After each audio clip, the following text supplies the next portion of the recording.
Hey everyone, welcome back. अगर तुम यहाँ तक आ गए हो तो इसका मतलब है बायोकेमिस्ट्री तुम्हारी काफ़ी स्ट्रांग हो चुकी है। अब हम स्टार्ट करेंगे एक ऐसा मॉड्यूल जो थ्योरी से ज़्यादा लैब ओरिएंटेड है और सीएसआईआर को ऑनेस्टली ये एरिया काफ़ी पसंद है।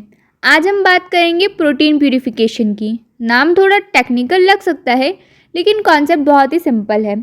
सोचो तुम्हारे पास एक ग्लास है जिसमें दूध, कॉफ़ी, शुगर और चॉकलेट सब मिक्स कर दिए गए हैं। अब अगर मैं बोलूँ कि सिर्फ शुगर निकाल कर दिखाओ, इजी होगा? बिल्कुल भी नहीं, क्योंकि सब कुछ मिक्स है। सेल के अंदर भी एग्जैक्टली यही सिचुएशन होती है। एक सेल के अंदर हज़ारों अलग अलग प्रोटीन्स एक साथ प्रेजेंट होते हैं, लेकिन साइंटिस्ट को रिसर्च करनी है सिर्फ एक एंजाइम पर, तो उस एंजाइम को बाकी सब प्रोटीन से अलग कैसे करेंगे? इसी प्रोसेस को बोलते हैं प्रोटीन प्यूरिफिकेशन। अब एक और सिंपल सा क्वेश्चन है, प्रोटीन को सेपरेट किस बेसिस पर करते हैं? हर प्रोटीन यूनिक होता है, किसी का चार्ज अलग होता है, किसी की कुछ प्रॉपर्टीज़ अलग होती है, तो उसे सेपरेट करें कैसे? प्यूरिफिकेशन क्या करता है? इन्हीं प्रॉपर्टीज़ का यूज़ करता है। मतलब चार्ज अलग है तो आयन एक्सचेंज, साइज़ अलग है तो जेल फिल्ट्रेशन, स्पेसिफिक बाइंडिंग है तो एफिनिटी क्रोमेटोग्राफी। आगे हम इन्हीं को डिटेल में देखेंगे। अभी सिर्फ फाउंडेशन स्ट्रॉन्ग करते हैं। सबसे पहला वर्ड क्रूड एक्सट्रैक्ट। ये नाम आपने बहुत बार सुना होगा। क्रूड एक्सट्रैक्ट का मतलब होता है सेल तोड़ने के बाद जो इनिशियल मिक्सचर मिलता है उसमें डीएनए भी है, आरएनए भी है, प्रोटीन्स भी है, लिपिड्स भी है और बहुत सारा सेलुलर वेस्ट भी है। मतलब सब कुछ एक ही ट्यूब में। इसी मिक्सचर से हम अपने टारगेट प्रोटीन को निकालना होता है। अब प्यूरिफिकेशन स्टार्ट होता है। हर स्टेप के बाद कुछ अनवांटेड प्रोटीन्स रिमूव होते रहते हैं, लेकिन एक इंटरेस्टिंग चीज़ होती है, टोटल प्रोटीन कंटिन्यूसली कम होता रहता है। ये सुन के स्टूडेंट्स कभी कभी कंफ्यूज हो जाते हैं। सो डियर, प्रोटीन कम हो रही है मतलब प्यूरिफिकेशन फेल हो गई? बिल्कुल नहीं, एक्चुअली ये गुड साइन है, क्योंकि अनवांटेड प्रोटीन्स रिमूव हो रहे हैं। तुम्हारा टारगेट प्रोटीन रिलेटिवली प्योर हो जा रहा है।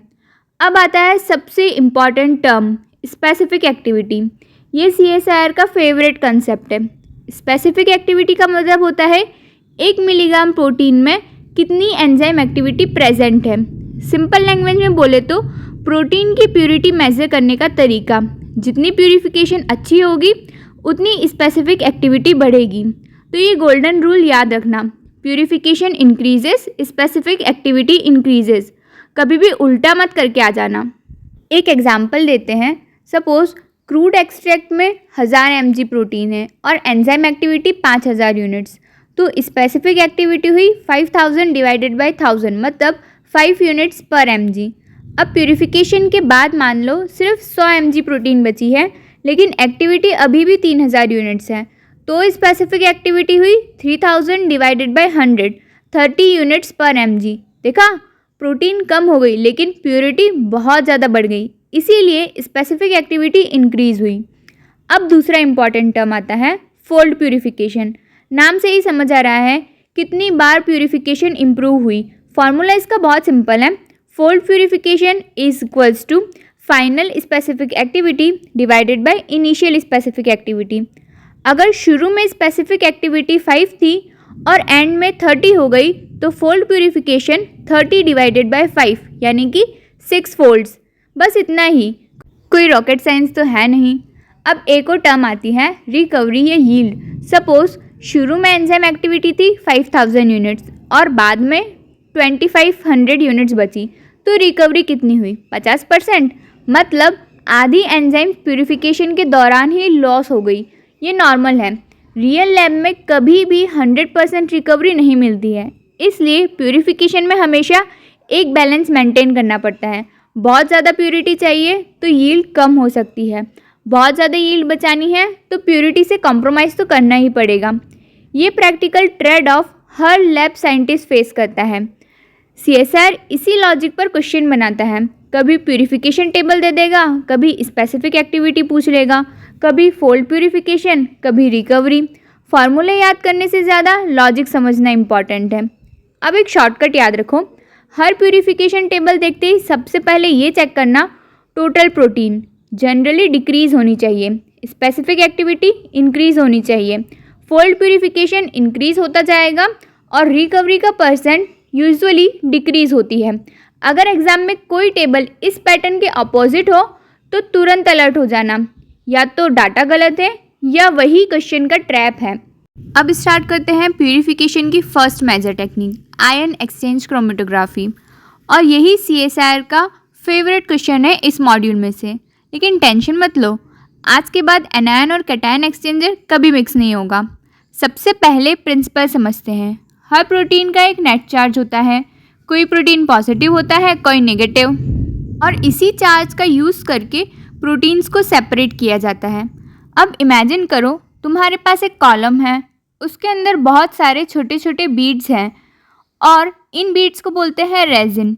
ये रेजिन चार्ज होते हैं और इसी चार्ज की वजह से प्रोटीन उस पर बाइंड करती है। अब सबसे बड़ा कन्फ्यूजन, एनायन एक्सचेंजर और कैटायन एक्सचेंजर।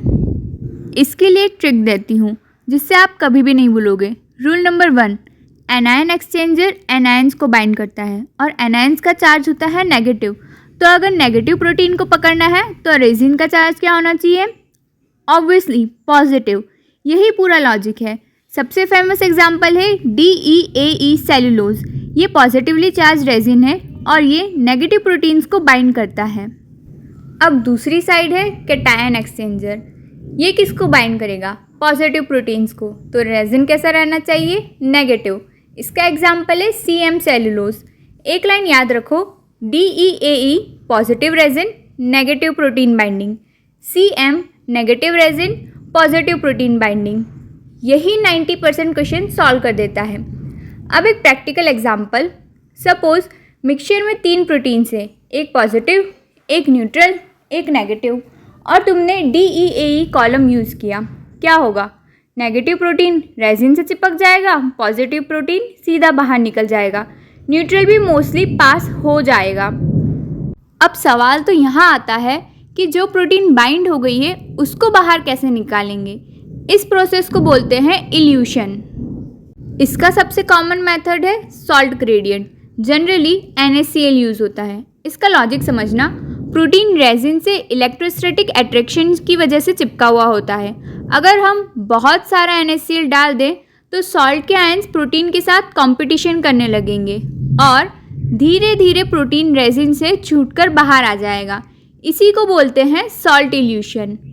अब आता है CSIR का favourite concept, pH and PI। यहीं सबसे ज़्यादा स्टूडेंट्स कंफ्यूज होते हैं। मैं एक ट्रिक बताती हूँ, कभी भी नहीं भूलोगे। सबसे पहले PI याद रखो। PI मतलब आइसोइलेक्ट्रिक पॉइंट, जिस pH पर प्रोटीन का नेट चार्ज 0 होता है। अब 3 सिचुएशंस हैं। Situation 1, pH is equals to PI, protein का चार्ज 0, बाइंड करेगा? बिल्कुल भी नहीं करेगा, सीधा कॉलम से बाहर। Second situation, pH is more than PI, environment ज़्यादा अल्कलाइन हो गया, प्रोटीन प्रोटॉन लूज करेगी और नेगेटिव बन जाएगी। नेगेटिव बनी तो बाइंड करेगी एनायन एक्सचेंजर से। अब situation 3, pH is less than PI, environment acidic, protein proton gain करेगी, पॉजिटिव बन जाएगी और बाइंड करेगी कैटायन एक्सचेंजर से। ये 3 लाइंस याद हैं तो पूरा टॉपिक ख़त्म। एक न्यूमेरिकल टाइप एग्जांपल देखते हैं। प्रोटीन A का PI है 5, B का आइसोइलेक्ट्रिक पॉइंट है 7 और C का 9 और एक्सपेरिमेंट का pH है 6। अब बताओ, प्रोटीन A जिसका pH हायर है आइसोइलेक्ट्रिक पॉइंट से तो वो नेगेटिव हुई, बाइंड करेगी एनायन एक्सचेंजर से, राइट। प्रोटीन C इसका pH कम है आइसोइलेक्ट्रिक पॉइंट से, मतलब पॉजिटिव, ये बाइंड करेगी कैटायन एक्सचेंजर से। और प्रोटीन B इसका PI 7 और pH 6 है तो ये अभी भी पॉजिटिव है, ये भी कैटायन एक्सचेंजर में बाइंड करेगी। इसी टाइप के न्यूमेरिकल्स रिपीटेडली आते रहते हैं। एक PYQ स्टाइल स्टेटमेंट भी देखते हैं। Protein at isoelectric point binds strongly to ion exchange resin. ये बिल्कुल गलत है। PI पर तो नेट चार्ज 0 होता है ना, तो बाइंड कैसे करेगी? अब दूसरा स्टेटमेंट है, if pH becomes higher than isoelectric point protein becomes negatively charge. Obviously correct. Third, DEAE cellulose is a cation exchanger, तो रॉन्ग, ये एक एनायन एक्सचेंजर है। ये प्यूरिफिकेशन का सबसे इम्पॉर्टेंट कॉन्सेप्ट था। अगर ये समझ आ गया तो बाकी टेक्निक्स और भी ईजी लगेंगी। बाकी टेक्निक्स हम अगली वीडियो में देखेंगे। तब तक के लिए पढ़ते रहिए। Stay consistent. Thank you so much for watching.